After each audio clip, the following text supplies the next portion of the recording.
Sahyadri top 10 news या बातमीपत्राचे प्रायोजक आहेत Mac Care super speciality hospital Ahmednagar.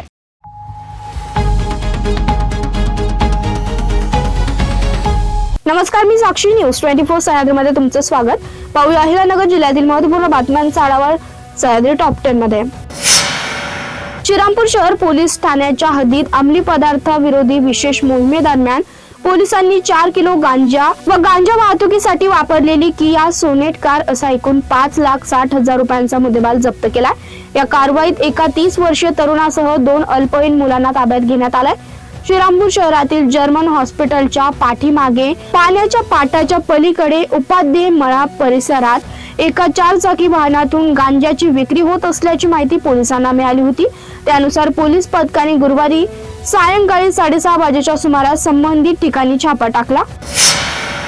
शेती महामंडळाच्या राज्यातील विविध मळ्यांवर कार्यरत सुमारे 6,000 राजंदारी कामगारांना समान कामास समान वेतनाच्या फरकाची रक्कम मिळण्याचा मार्ग अखेर मोकळा झालाय।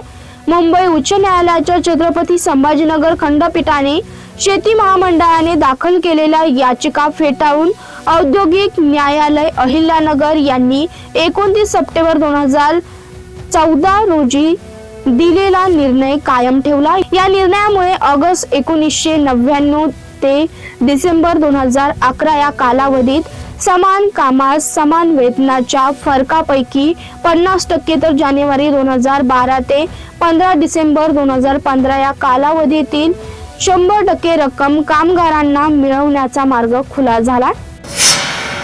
शहरात वाढत्या गुन्हेगारीला आळा घालण्यासाठी श्रीरामपूर शहर पोलिसांनी जुलै व ऑगस्ट महिन्यात गुन्हेगारी विरुद्ध धडक मोहीम राबवली आहे। 68 आरोपींना जेरबंद केलाय। या कारवायांमध्ये शस्त्रे, अंमली पदार्थ, वाहने व रोकडेसह तब्बल 41,72,736 रुपयांचा मुद्देमाल जप्त करण्यात आलाय। पोलीस अधीक्षक मोमक्का सुदर्शन, अप्पर पोलीस अधीक्षक सोमनाथ वाकचौरे व उपविभागीय पोलीस अधिकारी जयदत्त भवर यांच्या मार्गदर्शनाखाली पोलीस निरीक्षक विशाल खैरे व त्यांच्या पथकाने ही कारवाई केली आहे। राहता परिसरातील जमीन खरेदी फसवणूक प्रकरणात गुरुवारी महत्त्वाची घडामोड समोर आली आहे। या प्रकरणातील संशयित आरोपी कल्पना अशोक खरात या शिर्डी पोलीस ठाण्यात चौकशीसाठी हजर झाल्याचं तपास यंत्रणांच्या सूत्रांकडून सांगण्यात आलंय। सर्वोच्च न्यायालयाने दिलेल्या अंतिम जामिनाच्या पार्श्वभूमीवर न्यायालयाच्या निर्देशानुसार त्या तपास प्रक्रियेत सहभागी झाल्याचं नमूद केलं जात आहे। पोलिसांनी त्यांचा जबाब नोंदवल्याची माहिती आहे। तपास यंत्रणेच्या म्हणण्यानुसार चौकशी दरम्यान कल्पना खरात यांनी संबंधित जमीन व्यवहारात आपली कोणतीही थेट भूमिका नसल्याचा दावा केल्याचं समजतंय।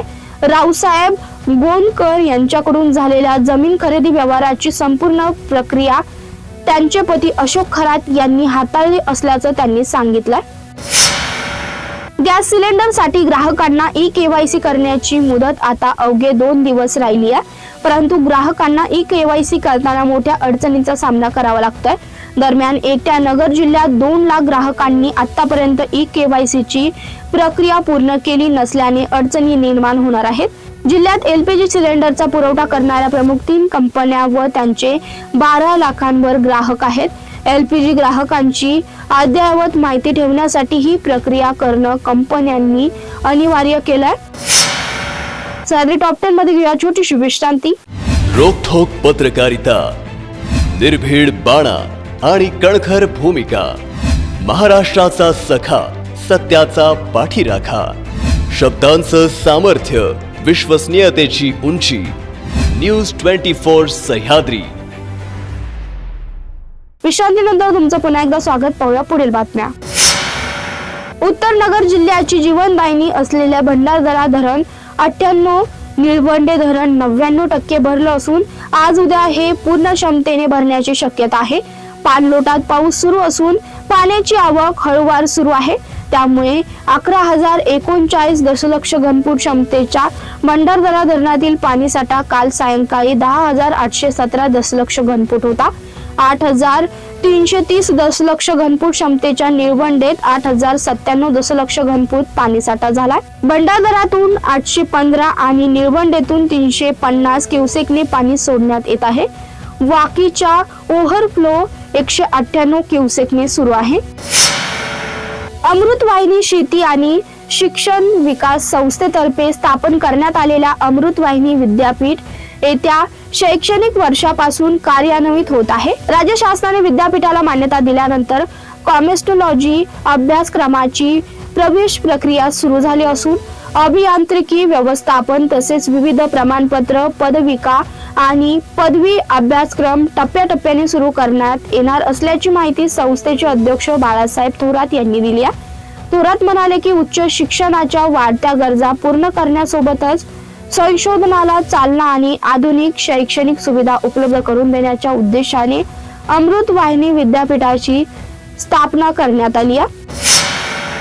देशाच्या सीमेवर कर्तृत्व बजावताना सैनिकांनी दिलेल्या योगदानामुळे आज आपण सुरक्षित जीवन जगत आहोत. त्यामुळे सैनिकांच्या त्यागाची आणि बलिदानाची जाणीव केवळ एखाद्या दिवसापुरती न ठेवता वर्षातील 365 दिवस त्यांच्या कार्याप्रती आदराची भावना असली पाहिजे, असं प्रतिपादन आमदार मोनिकाताई राजळे यांनी केलं. तिरंगा रॅली व माजी सैनिक सन्मान सोहळा कार्यक्रमात त्या बोलत होत्या. त्यावेळी माजी सैनिकांच्या पत्नीसह विविध मान्यवरांचा आदर सन्मान करण्यात आला. कार्यक्रमाला तहसीलदार आकाश दहाडदे, मुख्याधिकारी विजया घाडगे, गट विकास अधिकारी महेश दैफळे, माजी सैनिक संघटनेचे अध्यक्ष विनोद शेळके, उपाध्यक्ष शिवाजी बडे, महिला तालुका अध्यक्ष विद्या आघाट, सायली विष्णू आघाट, सामाजिक बांधकाम विभागाचे प्रल्हाद पाठक, आरोग्य अधिकारी संकल्प लोणकर आदी उपस्थित होते. यावेळी बोलताना आमदार मोनिका राजळे म्हणाल्या, सैनिकांची वर्दी आणि गणवेश हा केवळ पोशाख नसून देश सेवेचा आणि त्यागाचा आदर्श आहे. सैनिकांच्या योगदानामुळे देशातील नागरिक सुरक्षित आहेत. देशासाठी ज्यांनी बलिदान दिलं त्यांच्या कुटुंबियांप्रतीही समाजाने कायम आदराची भावना ठेवली पाहिजे. माजी सैनिकांचा सन्मान करण्याची संधी मिळणे ही अभिमानाची बाब असल्याचंही त्यांनी सांगितलंय. तहसीलदार आकाश दहाडदे यांनीही माजी सैनिकांच्या कार्याचा गौरव केला. भाऊसाहेब शिंदे यांनी मनोगत व्यक्त करत सैनिकांच्या जीवनातील संघर्ष सांगितला. कार्यक्रमात माजी सैनिक सुरेश आव्हाड, अनिल मस्के, राम भवर, वैशाली गरड, मंगला लोंढे, विनोद शेळके, शिवाजी बडे यांच्यासह सर्व सैनिकांचा सन्मान करण्यात आला. या प्रसंगी त्रिमूर्ती संकुल, new arts commerce college, Abasaheb Kakade विद्यालय, आदर्श विद्या मंदिर, रेसिडेन्शियल हायस्कूल, बाळासाहेब भारदे विद्यालय, Shevgaon English medium school, doctor Balasaheb Vikhe Patil CBSC school आदी शाळेंचे विद्यार्थी, शाळेचे मुख्याध्यापक, शिक्षक व क्रीडा शिक्षकांचा सहभाग होता. कार्यक्रमाचे सूत्रसंचालन प्राध्यापक राजू सुरसे व सुरेश बाबर यांनी केलं. उपस्थित मान्यवर, माजी सैनिक आणि त्यांच्या कुटुंबियांचा यावेळी सन्मान करण्यात आला. कार्यक्रमास नागरिक व विद्यार्थी मोठ्या संख्येने उपस्थित होते.